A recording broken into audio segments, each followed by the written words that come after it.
What's up, everybody? Welcome back to another edition of Washington Mystics Unfiltered, powered by Come On Now, the podcast. I'm your host, Rudy Rodriguez. Show mod. Hit that like, hype, subscribe, like the video. I just said that, didn't I? Leave your comments. Appreciate you, man. Share the content. Let everyone know that we're here. I know there are not too many Washington Mystics channels out there, but we are trying to make this the very best one around. And we are doing our best, but we need your support to make it happen, man. Let's talk about what's going on with the Mystics right now. They're playing tonight against the New York Liberty. This is the third time these two teams are meeting up. Kiki Iriafen is expected to play. She is not on the injured list. She was questionable for the last game, but she is good to go, it looks like, for tonight's game against the Liberty, which is great. Shakira Austin is still listed as questionable with knee soreness. And I'll be real, I think that's pretty great too, because I'd love to see Lauren Betts play with Kiki Iriafen. I would love to see Lauren Betts get more time as a starter. Another game of 30, 32 minutes, an opportunity to become a player, an opportunity to show what she can do, an opportunity for this team to start getting used to having an elite, big, down low in the paint. Not one that's hovering the 3 point line, one that's in the paint, one that gets opportunities and touches. And it seems like it's going to take some time with this franchise. Coach Sidney Johnson continues to do things that I just do not agree with on a game by game by game basis.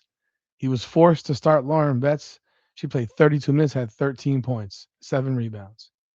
Sonia Citron had 26 points, and I think she was 12 rebounds. And realistically, I mean, Michaela Onyewere continues to be a vital piece of the offense. But again, I still have that question as to whether or not you want to have her taking that many shots, taking those opportunities away from younger players, and whether or not she should simply be more of a vet presence on this team who, you know, can shoot some threes but don't have offense run through her as I've been seeing it of late. But they're playing the Liberty tonight, man. I mean, let's just be real. They played a close game against the Liberty in their first matchup, but their last matchup against the Liberty, they got their asses kicked. And their performance against the Connecticut Sun, while it was good enough to beat the Connecticut Sun, which is a really bad team, that type of performance will not be enough against a team like the New York Liberty. It just won't be. This is a road game in New York. It's at 7:30 p.m. on Ion, and the New York Liberty got, they've got their pieces back. At least one more of their pieces with Sabrina Ionescu back in their lineup. But Najee Lenny Hamilton's the only person that is a game time decision. But I guess, the real question at the end of the day is this: will Sidney Johnson finally start making true adjustments to this team? Georgia Amore continues to be a problem at point guard, not very good. They did make an adjustment with Lucy Olson. Lucy Olson played minutes in the last game. Alicia Flores looks like she's been benched, but this is Sidney Johnson, so we don't know what we're going to get in this game. Who knows? He may flip back and send Lucy back to the bench and bring Alicia Flores in. Who the hell knows? I'd like to see more opportunity for Lauren Betts. Every game I'm going to say it. If she gets position in the paint, you need to dump the ball into her, period. Do not throw her a bounce pass. She is 6'7". The pass should be above the head. Allow her to utilize her height. Put her in position to score. Put her in position to make a play. Lauren Betts will always look for a shooter. Lauren Betts will always look for someone cutting through the lane because she has that ability to make good passes, to see over traffic. But again, this is a Liberty team that has some bigs. Jonquel Jones is a battle for her. It's a tough matchup, but it's a matchup that she needs to experience more of. And I really think that there's a massive failure going on in Washington when it comes to the development of Lauren Betts because they're just not using her enough. Shakira Austin is a player who turns the ball over a ton for a center. They do way too much through Shakira Austin, a player that can't shoot a jump shot, a player that really doesn't have a true post game. She's more of a hybrid wing who likes to dribble and then spin move back, dribble drive, and spin move back every time. And as someone watching this team, it gets really frustrating because it's really obvious. It's a tendency that's so clear. So you're not going to get anything different. The player you have in Shakira Austin right now is the player that she's always going to be. And I think that's the biggest thing the biggest problem that I have is when I watch basketball players, I watch players for what I think they can be. And Shakira Austin is 25, and I think she's capped out. I don't think she's some 20 and 10 type of player. I don't think she'll ever be some 20 and 10 type of player. And that's the same reason I think that Michaela Onyenwere taking 12 to 15 shots a game over the last few games is just way too much. Because Michaela Onyenwere is having the best season of her career right now because she's starting for the Mystics and she's getting wide open looks from the 3-point line. Shots that realistically should be coming from Sonia Citron. But Sonia Citron is playing so much point guard, for which she's not very good at, that she's losing her shooting ability. She's not shooting as much from the perimeter. Or when she does, she's never really in rhythm. She's not someone that can create her own shot. Not as a jump shot, maybe as a layup, but not as a jump shot. So you have this puzzle that does not fit together right now. I think the Mystics would be the best served to trade Shakira Austin, realistically, because as long as Shakira Austin is in the mix, Lauren Betts will be left out. And I think it's become abundantly clear that that's the case. That Lauren Betts really has no chance to ever win this job, which as long as Shakira Austin is on this team, they cannot coexist together. They cannot coexist. Shakira Austin's on a 3-year deal, and this is the first year of the deal. So unless the Mystics trade Shakira Austin, Lauren Betts will be sitting on the bench for 3 years behind her. That's the way I view it at this point, because Shakira Austin needs to be playing in the paint. Even if she catches the ball on the perimeter, on the elbow, towards the top of the key, she always ends up in the paint because she always dribble drives because she has no jump shot. There's no thought ever of her shooting a jump shot, let alone from 22 feet out.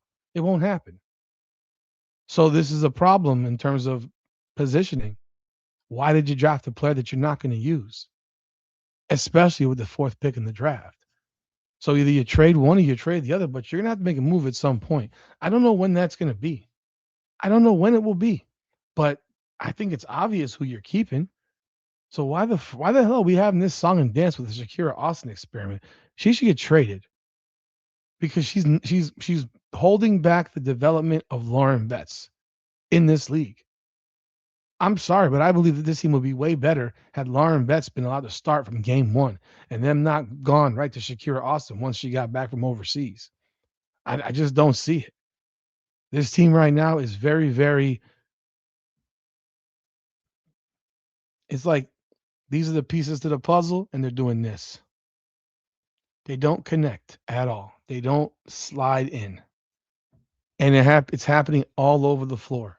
Whether it's Citron playing point guard when she's not, whether it's Amor, who is an undersized point guard, who's not really a point guard, who never attacks, who makes a jump shot once in a while.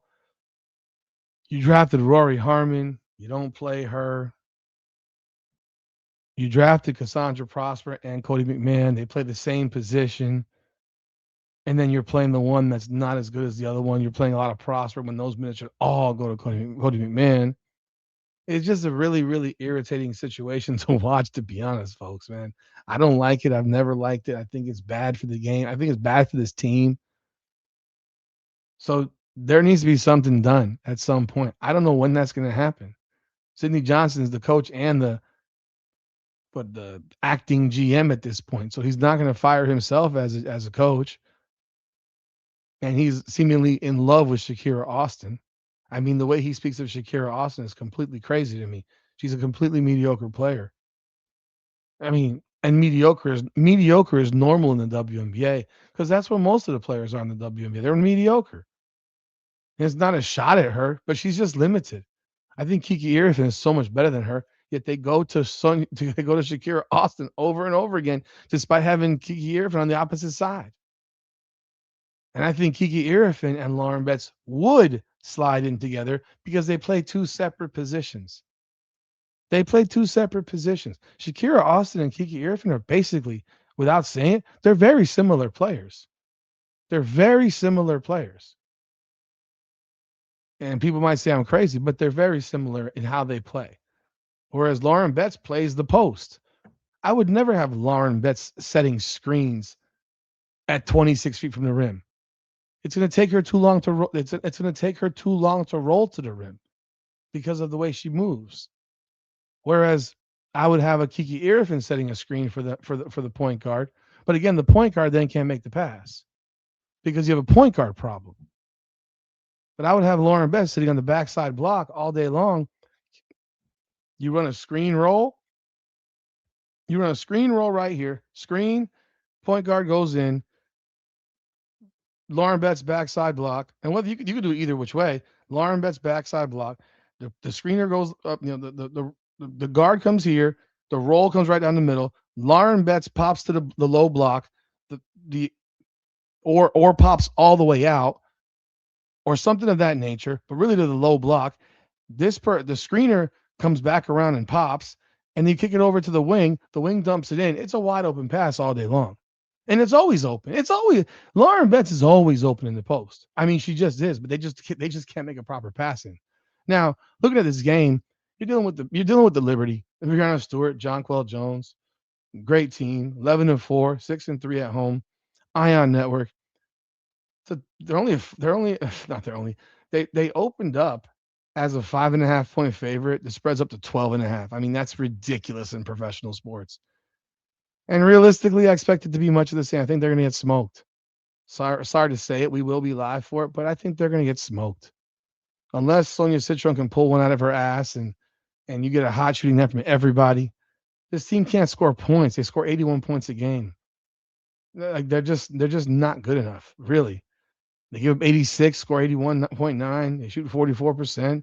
They're not a good 3-point shooting team. It's just